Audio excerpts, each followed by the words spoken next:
Hello, and welcome back to the Runaway Train Sports Podcast. This week we have a very interesting game preview for you guys this week. We're going to be taking a look at Purdue's trip to Champaign as they look to take on the Illinois Fighting Illini. And this one I've actually been looking forward to since I started doing these previews, simply just because the Illinois game has routinely been weird and quirky, and you're just never really sure what exactly is going to happen. So, while doing the preview for this game, both the written and this podcast version, I was very excited at the prospect of getting another weird game in a weird year. So, without further ado, let's go ahead and jump on into the Illinois game preview.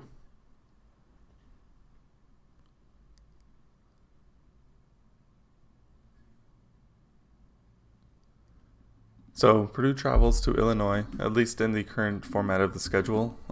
As we've covered in the past, the Big Ten did announce that the Big Ten would be moving to an all-conference only schedule, and as of right now, no official changes have been made to the schedule, so we're going to have to keep an eye out on those. And but we're going to continue on as if we are keeping the same scheduling and dates and such as of right now.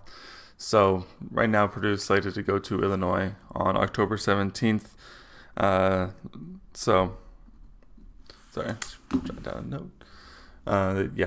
They travel on the 17th to try and even up the all-time series with Illinois, who is currently leading by one. I think it is 45-44 with a handful of ties, but who really cares about ties? So Illinois actually broke the tie last season when they came to Ross-Ade and won in a slog of a swampy, rainy, wet day where the Purdue offense just could not do anything, and they were able to do just enough to pull out the win to break the tie back in their favor. So taking a look at Illinois' schedule for next year, they lose games because of the canceled non-conference against Illinois State, UConn, and Bowling Green.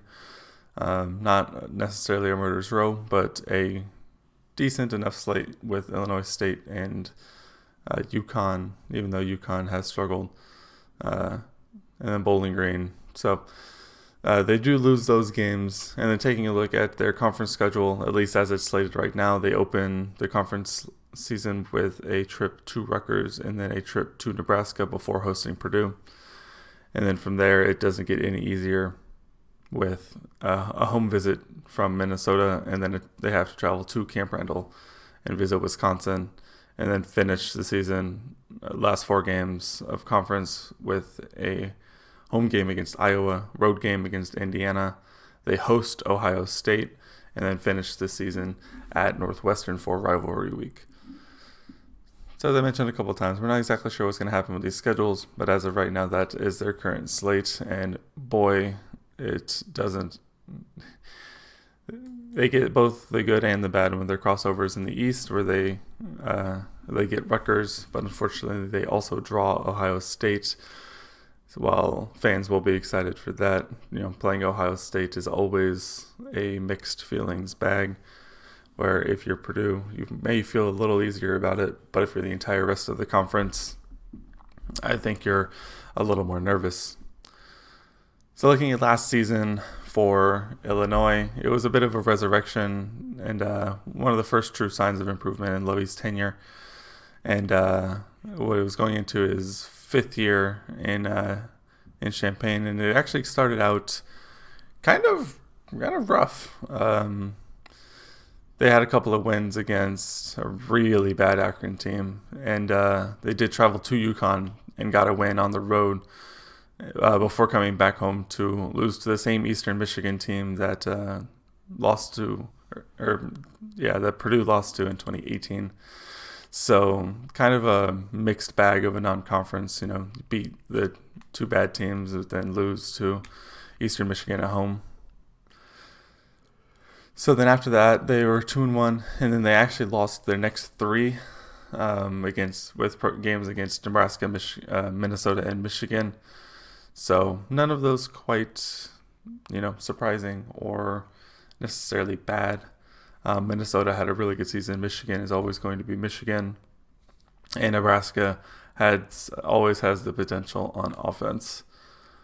I do remember when watching the Michigan game, though, that they were holding it pretty close, and I think it was a really late score that kind of pushed the final margin to what it was. I think it ended up being like a 45-27 kind of game, where I think Illinois actually had a chance to pull it within a score, I think, at least, before an unlucky break, I think gave Michigan the final margin, if I'm remembering correctly. So, they definitely showed signs during the Michigan game that things could be turning around, and they definitely showed it as in their next game. They pulled off a pretty big upset when then ranked number 8 Wisconsin and undefeated Wisconsin visited and ended up going down by 1, I think, on a last-second field goal. So, a pretty solid win there. And then they followed that up by rattling off a handful of wins at Purdue, which we mentioned and we won't talk about because it was horrible. They took down Rutgers at home, not necessarily difficult. And they actually went on the road to beat Michigan State in a pretty exciting game. I remember last year it was a lot of lead changes and a final score, I think, within a minute of the end of regulation. So, and just like that, Illinois fans were celebrating as Levy returned them to bowl eligibility last season. So a bit of an up and down season, and it kind of reminds me of the Purdue 2018 season. Start off extremely slow, a tough loss to Eastern Michigan before going on a bit of a mini tear and then finishing the season in a bowl game. So, Purdue makes a trip to Champaign, and what do they have to look forward to from the Illinois offense? Brandon Peters, quarterback transfer from Michigan, returns once again. Should have the starting quarterback position locked up.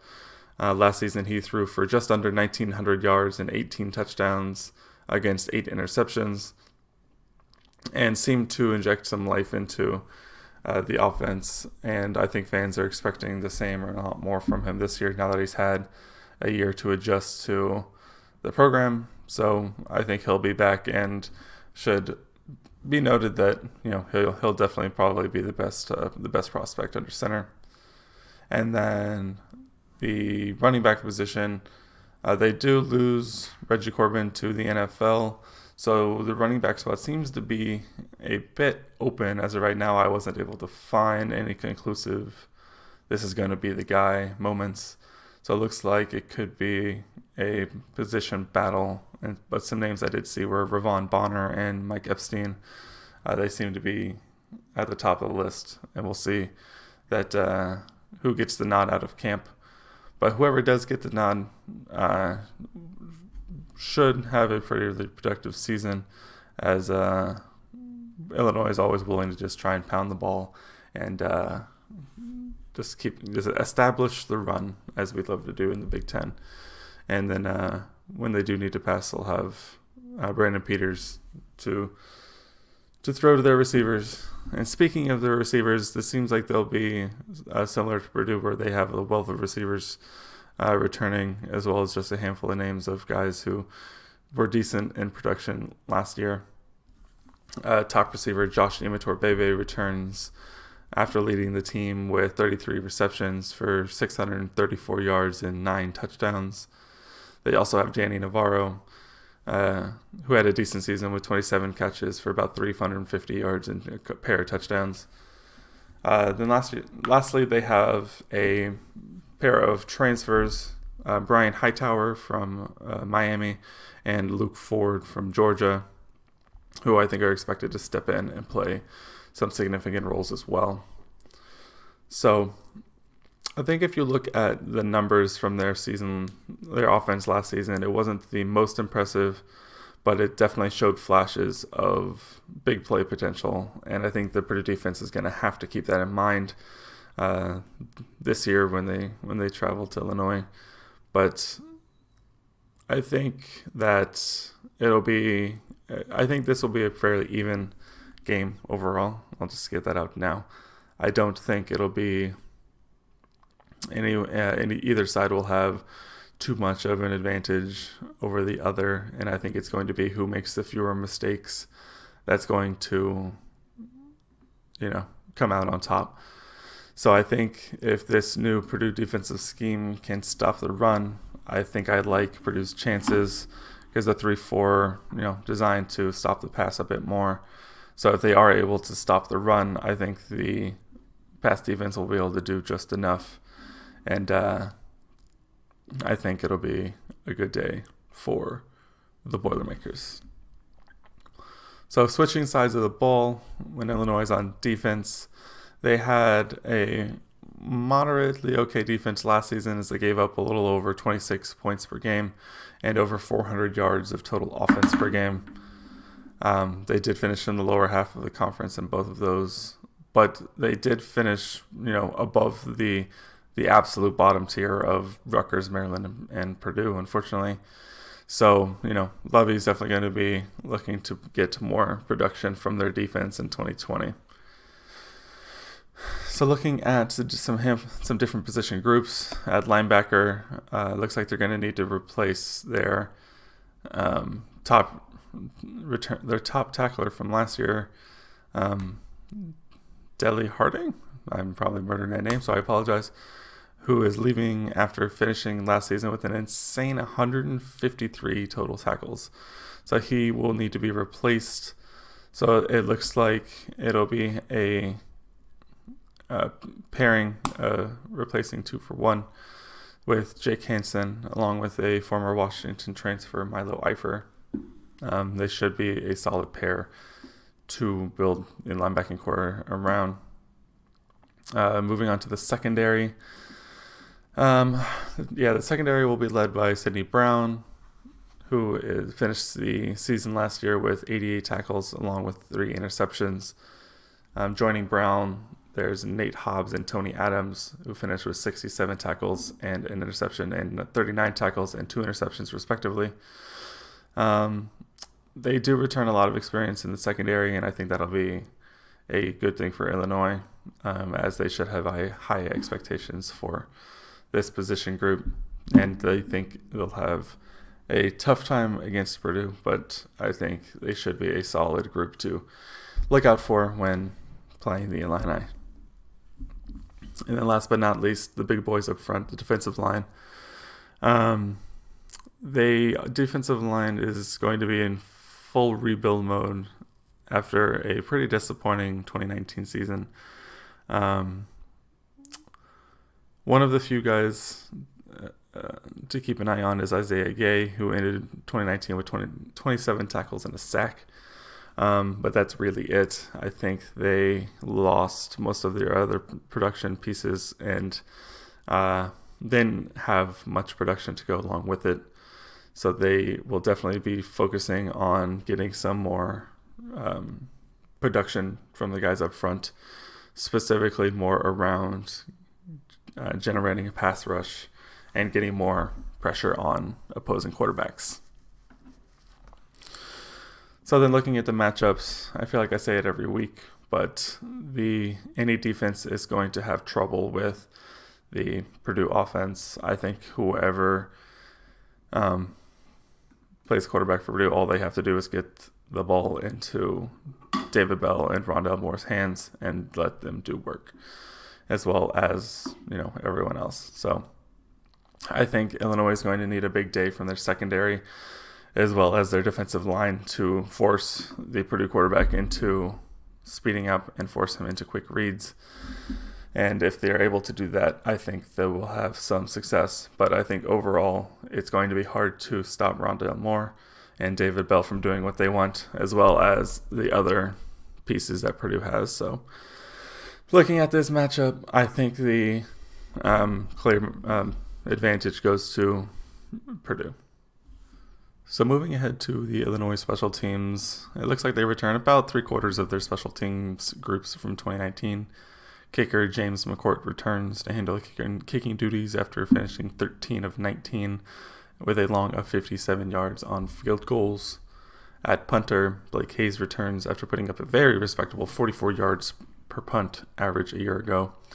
And then in the returning duties, it seems as though they split their punt and kick returning duties, as punt returner Jordan Holmes returns, looking to build on a 7.3 yard per return average from last year. And then the last spot is kick returner, and it looks like they will have to find a new man for the job with the departure of Dre Brown.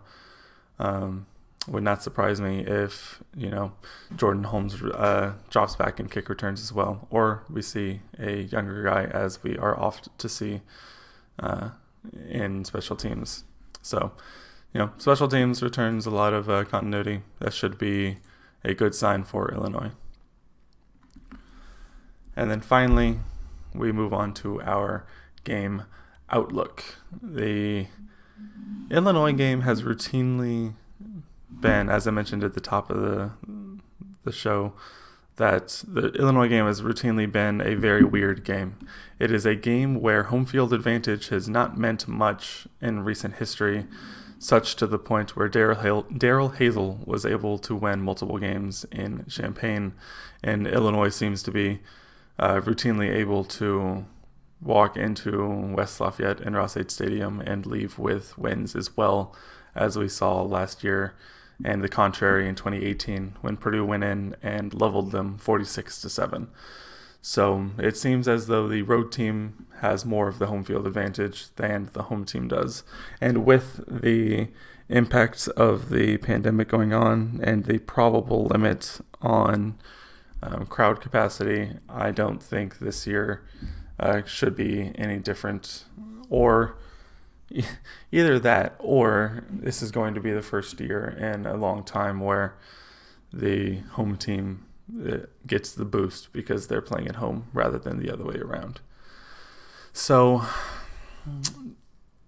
other aspects to this game has routinely been one of those games that Purdue needs to win in order to have a successful year.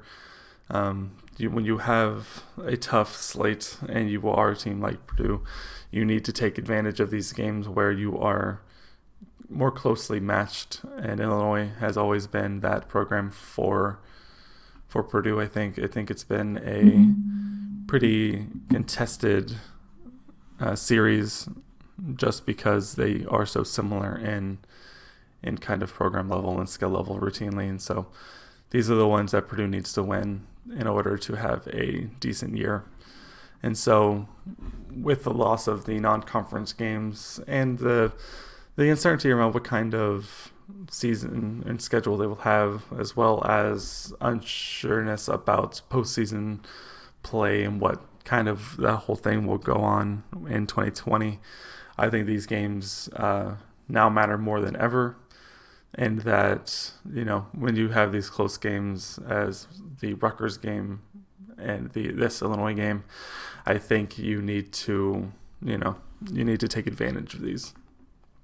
I believe that the Purdue offense is better than the Illinois offense, just based solely on the names of our two guys, Rondell Moore, David Bell. And there are plenty more that I could bring up that I think will take a step forward this year and surprise a lot of people, as well as some potential young guys. I think the issues for Purdue would potentially be in the two defensive matchups. It's been a few years since Purdue has put up an above average defense. I think the last, good defense that we saw in the old gold and black was 2017, when Purdue was in the top half of the conference in run defense, as well as I think in total defense, and it has just been kind of a slow, steady decline. But that obviously led to the departure of Nick Holt last year and made way for Bob Diaco this year. So I think that is where Purdue needs to catch up to Illinois, and if Illinois is able to find success against the Purdue offense and getting stops, it could be a longer day for Purdue as well. But that is also a double-edged sword. If the Purdue defense is able to stop the Illinois offense a handful of times or generate some turnovers, then I like Purdue's chances even more. It will be a hard-fought game, I have a feeling, and that this year I don't think there will be any easy games, and I think this one could be pretty hard-fought. I don't think it's going to be a 46-7 like the last time Purdue visited Champaign, and I think it could be a pretty close one. For my official score prediction, head over to boilerintexas.com and you'll be able to find my written Illinois preview, and includes my official score prediction for this game as of right now. And you'll also be able to read other aspects that I didn't touch on here. So I think that's going to wrap up our Illinois preview, and I think it's actually going to wrap up this episode as a whole, bit of a shorter one. Over the next couple of weeks, as the early season watch lists and awards lists come out, I know a handful have come out already, but I want to touch on them when they kind of all finish coming out and cover them all at once. So look forward to that in the future, as well as next week. We'll be taking a look at probably Purdue's hardest game on the schedule as they make a trip to Ann Arbor, Michigan to take on the Michigan Wolverines. But for now, that's going to wrap up this episode of the Runaway Train Sports Podcast. I hope you all enjoyed it, and as well as caught up on all of our previous episodes. If not, go ahead, give them a listen. Truly appreciate it. I hope you all have a great week. And as always, boiler up, hammer down, hail Purdue. See you next week.